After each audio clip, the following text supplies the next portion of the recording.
Municipal ఎన్నికలలో భాగంగా జిల్లాలో పోలింగ్ సిబ్బంది మొదటి ర్యాండమైజేషన్ ప్రక్రియను సవ్యంగా నిర్వహించినట్లు జిల్లా కలెక్టర్ బి చంద్రశేఖర్ తెలిపారు.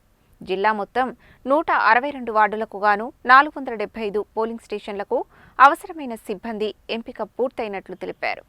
గురువారం జిల్లా కలెక్టర్ బి చంద్రశేఖర్ తన ఛాంబర్లో మొదటి ర్యాండమైజేషన్ ప్రక్రియను జిల్లా అధికారులతో నిర్వహించారు. ఈ సందర్భంగా జిల్లా వ్యాప్తంగా ఉన్న 6 మున్సిపాలిటీలకు ఒక కార్పొరేషన్కు అవసరమైన పోలింగ్ సిబ్బందిని కంప్యూటర్ ఆధారిత విధానంలో ర్యాండమైజేషన్ ద్వారా ఎంపిక చేశారు. ప్రతి పోలింగ్ స్టేషన్కు ఒక ప్రిసైడింగ్ ఆఫీసర్, ఒక అసిస్టెంట్ ప్రిసైడింగ్ ఆఫీసర్, ఒక పోలింగ్ ఆఫీసర్ చొప్పున సిబ్బందిని కేటాయించేలా మొదటి ర్యాండమైజేషన్ చేపట్టారు. జిల్లా మొత్తం 162 వార్డులకు గాను 475 పోలింగ్ స్టేషన్లకు అవసరమైన సిబ్బంది ఎంపిక పూర్తి అయినట్లు తెలిపారు. 20% రిజర్వ్ సిబ్బందిని కూడా ర్యాండమైజేషన్లో పొందుపరిచినట్లు చెప్పారు. ఈ విధానం పూర్తిగా పారదర్శకంగా, నిష్పక్షపాతంగా నిర్వహించడం జరిగిందని, ఎన్నికల నిర్వహణలో ఎలాంటి లోపాలకు ఆస్కారం లేకుండా అన్ని జాగ్రత్తలు తీసుకున్నామని తెలిపారు.